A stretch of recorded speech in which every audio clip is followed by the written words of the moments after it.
musara jumarol danyo. Yenga ya, piyala wenga ya. Yera sere ma musara jumarol danyo. Yenga ya, piyala wenga ya. Yera sere ma musara jumarol danyo.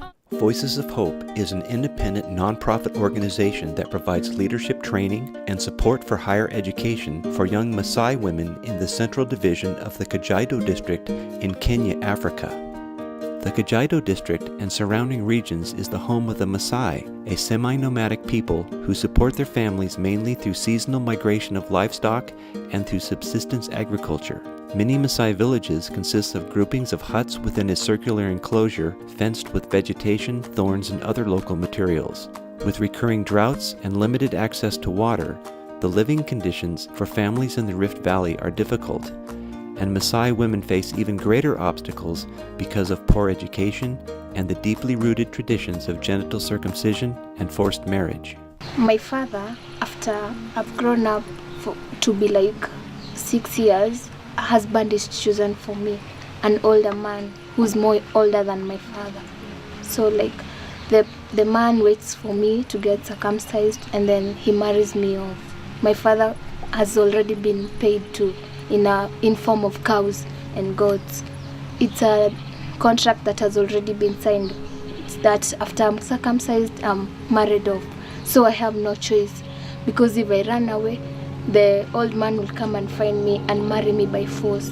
Often a prerequisite to forced marriage is the practice of genital circumcision, also known as female genital mutilation, or FGM. FGM is difficult to prevent because within Maasai culture, it is a rite of passage signifying a Maasai girl's entry into womanhood and readiness for marriage. For the young ones, we need to empower them and tell them to say no, and where to run to when they see things are running out of hand. So it's a matter of the generations and the experiences that they've had. So for the men maybe who say they cannot marry someone who's not circumcised, why they must be circumcised, they have no reason. It's because of it has been instilled in them that it is the rite of passage. It has to be done. And if it is not done, you don't belong to this community. It's like a mark of I belong here. The World Health Organization has determined that FGM has no health benefits for women and reflects a deep-rooted inequality between the sexes and constitutes an extreme form of discrimination against women. Valued primarily for physical labor and raising children, most Maasai women receive little education. The completion rates for girls in schools in the Kajiado district are very low. Fewer than half of all Maasai girls attend primary school, with only 5% continuing on to attend secondary school, and fewer than 2% of secondary school graduates attend college or vocational training. And without an education, Maasai girls are more vulnerable to FGM and forced marriage. My father has married 4 wives. Each wife have 9 children. My mother is a second wife. And in my family, I'm the only girl who am educated. What will happen if you don't get a sponsor? If I don't get a sponsor, okay, I'll end up, my father will just come for me and he'll give me away from those old men. I'll go away, be married, which will ruin my future, which I need to help my family and other children. Voices of Hope believes that higher education, personal empowerment, and economic independence are the most effective ways for women to alleviate poverty in their villages and to avoid genital circumcision and forced marriages. To help realize these goals, Voices of Hope provides leadership training and college scholarships. During the leadership training, young women learn about health issues, HIV and AIDS prevention, community development, entrepreneurship, and interpersonal skills. The leadership lessons are taught with love and respect for the Maasai people and culture.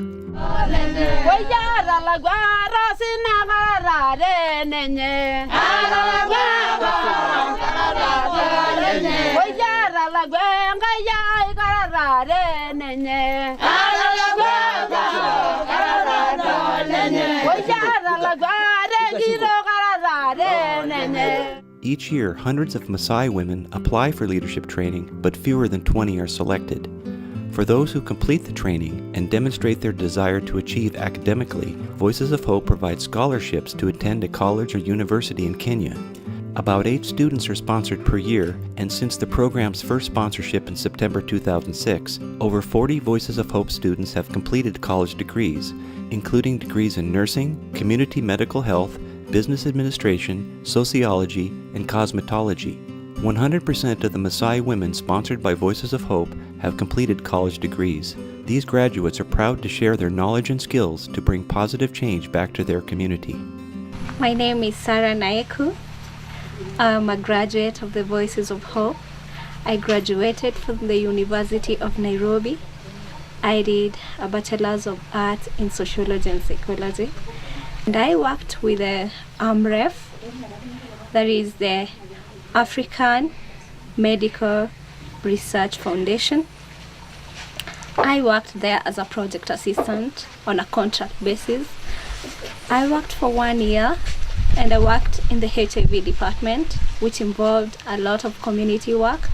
And I enjoyed myself going to the community, especially different parts in Kenya, to train people on HIV, especially people living with HIV, involving them in our trainings and letting them know what they can do to help themselves and the others in the community. My name is Susan Major Tumbeine. I graduated 2007, Community Development Diploma 1. I was in a volunteer, a PTA, Parents Teachers Payment, and the challenges that in school, the children are dropouts. Some families, they don't have anything to make the children be able to go to school, and the dropouts, they won't give them a chance to go back to school. Mine was having a burden of them, talking to them through maybe seminars, talking to them through churches and some barazas, anywhere that we have a chance. My name is Josephine Nashipai. I'm a graduate from Kenya Medical Training College. I've been doing community nutrition and I am going to work in Laikipia County, which is a community full of Maasais. Working with them, I will be teaching the mothers how to take balanced diet. And since the mothers are not empowered, I will be speaking to them personally. They don't find girls who have been educated to a level that I am, so I think I will be an encouragement to them. Before Rachel met me in 2006, I immediately finished school. I have 4 brothers and 2 sisters. The 2 sisters were married off, and then now I was the next sister. But when Voices of Hope through Rachel came in, they really helped me. I went through School of Nursing in Maua Methodist Hospital for 3.5 years diploma. And in 2010, I completed my 3.5 years. And immediately when I finished school, I started planning like my salary. Half of it I sent to my brothers in school. Then half of it, because the house actually, it was blown off by the wind. So when it rained, we really have to be in trouble most of the time. So the house you're looking there, that house, I built it for my mom, and she's really happy about it. I had to do that. There are so many things that will be left out, like my brothers, they'll be left without attending secondary school, and my mom wouldn't be in that good house that she's right now. So I'm very much grateful.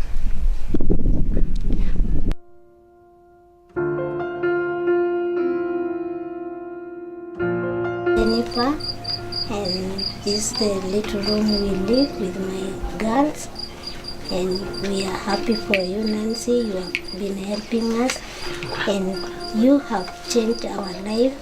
You are like an angel sent to us by God, and you have changed us. And also my girls are so happy for you.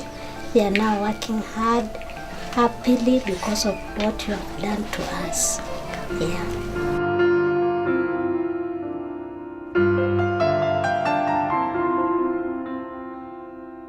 Several elder members of the Maasai community have also shown outstanding dedication and passion to rescue Maasai girls from circumcision and forced marriages and to encourage them to continue higher education. We are the people who take care of these girls. Since we started this committee, we have never seen any problems. They've been very hardworking, they've been good girls.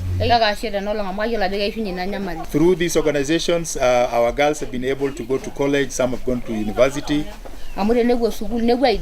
If they go to school and they finish, and then they come to the project and they are facilitated, and then they'll come back to the community and give back.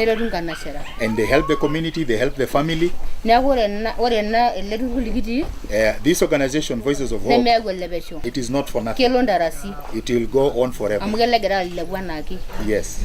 The Voices of Hope program depends on charitable donations to support their leadership training and college tuition costs. The program has sponsored about 8 students per year in a college in Kenya, but the number who can be assisted depends on the funds available to pay for tuition and books, living expenses, medical expenses, and transportation costs, which all total about $3,500 per year for each student. These expenses are paid for through the sales of Maasai beadwork and bracelets, local fundraising dinners, and from charitable donations from private individuals. You can contribute to the Voices of Hope program through the Voices of Hope website or by calling 509-438-7898. Your contribution can also support the construction of a new safe home, which will provide a refuge for Maasai girls from FGM and forced marriage. The girls will live in the home until they are ready to attend college. Now I'm standing at Voices of Hope property, and a place where one day we hope to build a home. This land here, it's for the purpose of building that safe home for the girls, and it's just waiting for the building. Thank you. The leadership training the Maasai girls receive and the rigorous selection process for college scholarships ensure that the Voices of Hope students are an excellent investment. Your donation will help change the lives and attitudes of young Maasai women and allow them to have a better future.